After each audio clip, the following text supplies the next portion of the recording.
Come learn how to do our theater recital, academy, and commercial division hairstyle. Start by parting the hair evenly down the center.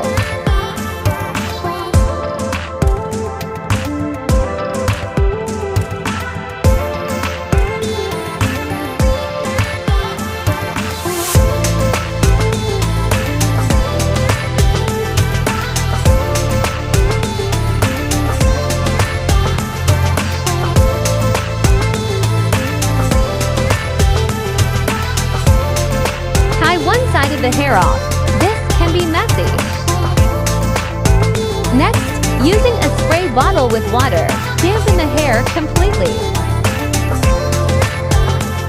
Make sure to run a brush or comb through the hair before you start braiding.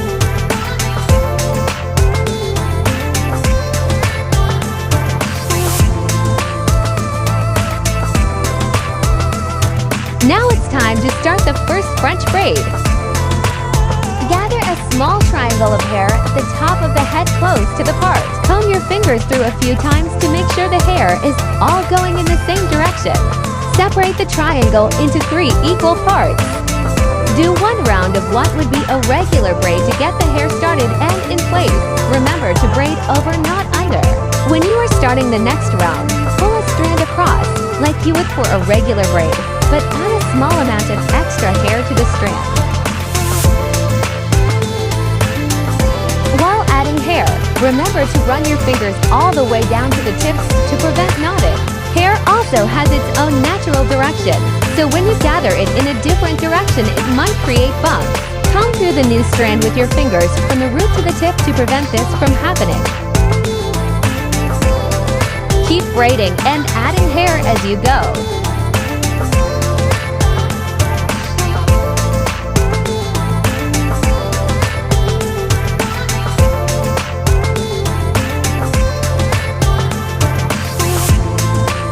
If the hair starts slipping because it's dry again, don't be shy to grab the spray bottle and redamp it.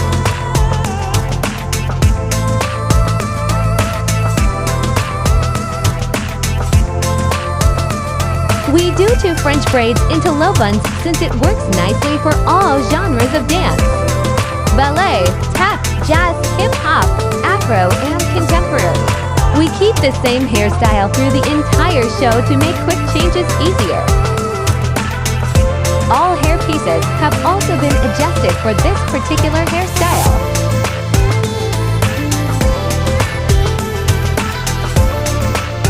Some of our students only have 2 dances to do a full quick change. That's a total of 5 minutes to change costume, tights, hairpiece, footwear, and accessories. Having braids also makes sure our dancers don't look bald on stage. Remember, practice makes progress.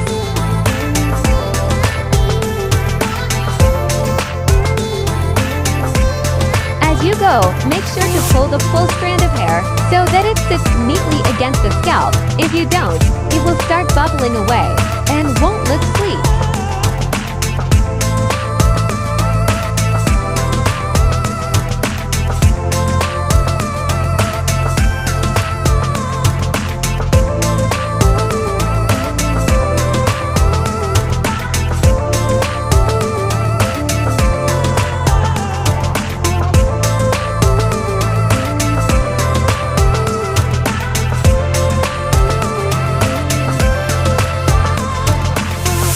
When you get close to the bottom, you can gather the rest of the hair and tie it off. You don't have to fully finish the braid, as long as you have gotten the braid to where the low bun should. Cutting the hair tie 3 inches above the end of the hairline will allow room for the bud. Once you have finished tying off the hair, use a comb or brush to get the rest of the knots out.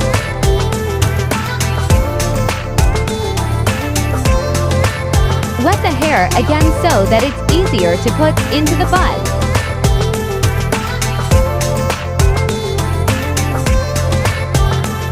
Separate the strand into 2 equal parts. Now it's time for the buns. You need to use hairpins, not bobby pins, for a ballet bun. Keep in mind, if your student has thick hair, strands will be easier to work with. If your student has thinner hair, you only have to do one strand or coil. As you can see, we catch some hair going away from the center, and then 180 flip the pin into the hair tie. Keep going with the hairpins until one coil is halfway around the hair tie.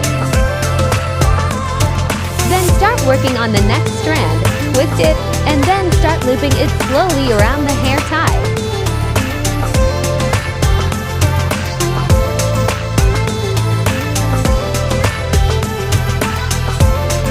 Keep going halfway around with each strand until you have a small enough amount to combine them to finish.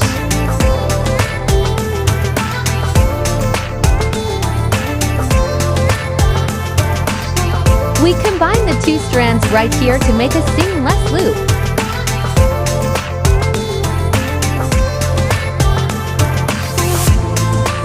Twist, twist, twist.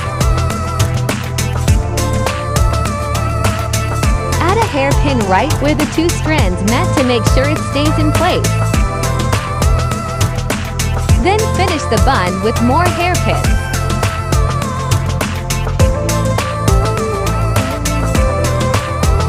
The more you use, the more likely the hair will stay in place.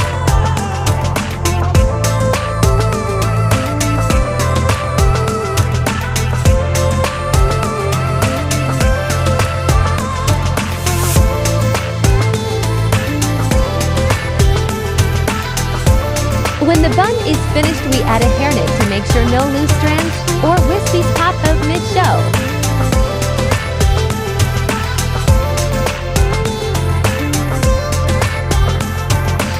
Now we are going to start on the other side with the exact same process.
Now we go in with hairspray and a comb.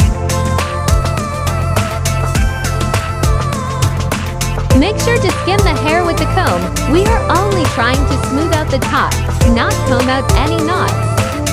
We always finish with hairspray or hair gel because wispies end up highlighted by the stage lights and students can look like they have fuzzy halos.